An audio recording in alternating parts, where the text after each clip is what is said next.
Hi ನಮಸ್ತೆ, ಎಲ್ಲರೂ ಹೇಗಿದ್ದೀರಾ? ನಾನು ಚೆನ್ನಾಗಿದ್ದೀನಿ. ನೀವೆಲ್ಲರೂ ಚೆನ್ನಾಗಿದ್ದೀರಾ ಅಂದ್ಕೊತೀನಿ. ಇವತ್ತು ನಾನು ಗಿಡಗಳಿಗೆ ಸ್ಪ್ರೇ ಮಾಡಬೇಕಂತ ಬಂದಿದ್ದೀನಿ. ಯಾವ ಗೊಬ್ಬರ ಕೊಡ್ತಿದ್ದೀನಿ ಅಂತ ನಿಮಗೆ ಹೇಳ್ತೀನಿ. ನಾನು ಕೊಡೋ ಗೊಬ್ಬರದಿಂದನೇ ನನ್ನ ಗಿಡಗಳಲ್ಲಿ ಇಷ್ಟು ಹೂವು, ಇಷ್ಟು ಮೊಗ್ಗು, ಇಷ್ಟು ಎಲ್ಲ ಚೆನ್ನಾಗಿರೋದು. ನೋಡಿ, ಇದು ಪಾರಿಜಾತದ ಗಿಡ ನೋಡಿ ಎಷ್ಟಕ್ಕೊಂದು ಮೊಗ್ಗಾಗಿದೆ, ಎಷ್ಟಕ್ಕೊಂದು ಹೂವಾಗಿದೆ. ನಾನು ಏನು ಗೊಬ್ಬರ ಕೊಡ್ತಾಯಿದ್ದೀನಿ ಅಂತ ನಿಮಗೆ ಹೇಳ್ತೀನಿ. ಈಗ ತೋರಿಸ್ತೀನಿ ನಿಮಗೆ ನಾನು ಏನು ಕೊಡ್ತಾಯಿದ್ದೀನಿ ಅಂಥೇಳಿ. ನೋಡಿ, ನಾನು ಬಕೆಟ್ ರೆಡಿ ಮಾಡಿ ಇಟ್ಕೊಂಡಿದ್ದೀನಿ. ಇದು ಗ್ರೀನ್ ಕಲರ್ ಆಗಿದೆ ನೋಡಿ, ಹಸಿರು ಬಣ್ಣದ್ದು ನೀರು. ಇದು ಮೈಕ್ರೋ ನ್ಯೂಟ್ರಿಯನ್ಸಿಂದ ಆಗಿರೋದು. ನಾನು ಮೈಕ್ರೋ ನ್ಯೂಟ್ರಿಯನ್ಸ್ ಸ್ಪ್ರೇ ಮಾಡ್ತಾಯಿದ್ದೀನಿ ಇವತ್ತು ನನ್ನ ಗಿಡಗಳು ಸ್ವಲ್ಪ ಹಳದಿಯಾಗಿದೆ. ಮಳೆ ಆಗಿರೋದಕ್ಕೆ, ದಿನ ಮಳೆ ಬರೋದಕ್ಕೆ ನಾನೇನು ಸ್ಪ್ರೇನೂ ಗೊಬ್ಬರನೂ ಏನೂ ಕೊಟ್ಟಿಲ್ಲ. ಇದು ಮೆಜರ್ಮೆಂಟ್ ಸ್ಪೂನ್ಗಳು. ನಾನಂತೂ ಇವನ್ನೇ ಬಳಸೋದು ಮೆಜರ್ಮೆಂಟಿಗೆ. 20 ಲೀಟ್ರಿಗೆ 20 ಗ್ರಾಮ್ ಅಷ್ಟೇ ಹಾಕಬೇಕು ನಾವು. ಜಾಸ್ತಿ ಆಗಬಾರ್ದು. ಕಮ್ಮಿ ಹಾಕಿದರೆ ನಡೆಯುತ್ತೆ, ಜಾಸ್ತಿ ಮಾತ್ರ ಹಾಕಬಾರ್ದು.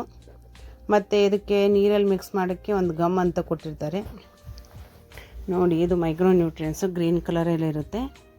ಇದು ಏನು ಪ್ರಮೋಷನ್ ವಿಡಿಯೋ ಅಲ್ಲ ಸ್ನೇಹಿತರೆ. ನಾನೇನು ಗಿಡಗಳಿಗೆ ಕೊಡ್ತೀನಂತ ನಿಮ್ಗೆ ಹೇಳ್ತಾ ಇದ್ದೀನಿ ಅಷ್ಟೇ. ಇದು ನೋಡಿ, ಸ್ಟಿಕ್ಕರ್ ಅಂತಾರೆ, ಗಮ್ಮು ಅಂತಾರೆ. ನಾವು ಗೊಬ್ಬರದ ಅಂಗಡಿಗೆ ಹೋಗಿ ಕೇಳಿದರೆ ಮಳೆಗಾಲದಲ್ಲಿ ಯೂಸ್ ಮಾಡಬೇಕು ಇದನ್ನು. ಯಾಕಂದರೆ ಮಳೆ ಬರ್ತಾ ಇರ್ತಾರಲ್ಲ, ಅದು ಹರ್ಕೊಂಡು ಹೋಗಬಾರ್ದು ಅಂಥೇಳಿ ಇದನ್ನು ಕೊಟ್ಟಿರ್ತಾರೆ.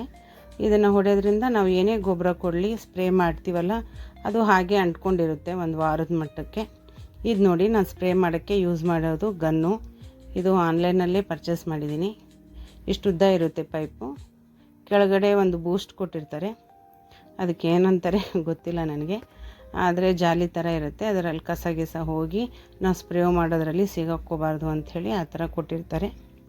ಅದನ್ನೇ ನಾನು ಸ್ಪ್ರೇ ಮಾಡಿ ತೋರಿಸ್ತಾ ಇದ್ದೀನಿ. ನಾನು ಕೊಟ್ಟಿರುವ ಮಾಹಿತಿಯಿಂದ ನಿಮಗೇನಾದರೂ ಯೂಸ್ ಆದರೆ ಒಂದು ಕಮೆಂಟ್ ಆ್ಯಂಡ್ ಶೇರ್, ಒಂದು ಲೈಕ್ ಕೊಡಿ. ಸಬ್ಸ್ಕ್ರೈಬ್ ಮಾಡ್ಕೊಳ್ಳಾರ್ದವರು ಸಬ್ಸ್ಕ್ರೈಬ್ ಮಾಡ್ಕೊಂಡು ವಿಡಿಯೋ ನೋಡಿ. ಮತ್ತು ಸಬ್ಸ್ಕ್ರೈಬ್ ಮಾಡ್ಕೊಂಡವರು ಒಂದು ಲೈಕ್ ಕಮೆಂಟ್ ಕೊಟ್ಟು ಹೋಗಿ ಪ್ಲೀಸ್. ನೋಡಿ, ನಾನು ವಿಡಿಯೋ ಇಷ್ಟ ಆದರೆ ಮಾಡಿ, ಇಲ್ಲಾಂದರೆ ಪರವಾಗಿಲ್ಲ. ನೋಡಿ, ನಾನೆಲ್ಲ ಗಿಡಗಳಿಗೆ ಸ್ಪ್ರೇ ಮಾಡ್ತಾಯಿದ್ದೀನಿ. ಈಗ ಮಳೆ ಇರೋದಕ್ಕೆ ನಾವು ಏನು ಗೊಬ್ಬರ ಕೊಡೋಕ್ಕೂ ಬರಲ್ಲ, ಜಾಸ್ತಿ ಏನು ಸ್ಪ್ರೇ ಮಾಡೋಕ್ಕೂ ಬರಲ್ಲ. ಇವತ್ತು ಮಳೆ ಸ್ವಲ್ಪ ಕಡಿಮೆ ಇರೋದಕ್ಕೆ ನಾನು ಗಿಡಗಳಿಗೆಲ್ಲ ಸ್ಪ್ರೇ ಮಾಡ್ತಾಯಿದ್ದೀನಿ. ಗಿಡಗಳು ಸ್ವಲ್ಪ ನೀರು ಜಾಸ್ತಿ ಆದ್ರೂ ಹಳದಿ ಆಗಿಬಿಡುತ್ತೆ, ನೀರು ಕಮ್ಮಿ ಆದ್ರೂ ಏನಾದರೂ ಒಂದು ಪ್ರಾಬ್ಲಮ್ ಬರ್ತಾನೆ ಇರುತ್ತೆ. ನಾವು 15 ದಿವಸಕ್ಕೊಂದು ಸಲ ಏನಾದರೂ ಒಂದು ಗೊಬ್ಬರ ಕೊಡ್ತಾನೇ ಇರಬೇಕು, ಇಲ್ಲಾಂದರೆ ಗಿಡಗಳು ಗ್ರೋತ್ ಆಗಲ್ಲ. ಇವು ದಾಸವಾಳ ಆಯಿತು, ಮತ್ತು ಗುಲಾಬಿ ಗಿಡ ಆಯಿತು, ಹೆವಿ ಫೀಡರ್ ಇವೆಲ್ಲ. ಎದಕ್ಕಂದರೆ ನಾವು ಜವರಿ ದಾಸವಾಳ ಆದರೆ ಅದಕ್ಕೆ ಏನು ಹಾಕೋ ಅವಶ್ಯಕತೆ ಇರಲ್ಲ.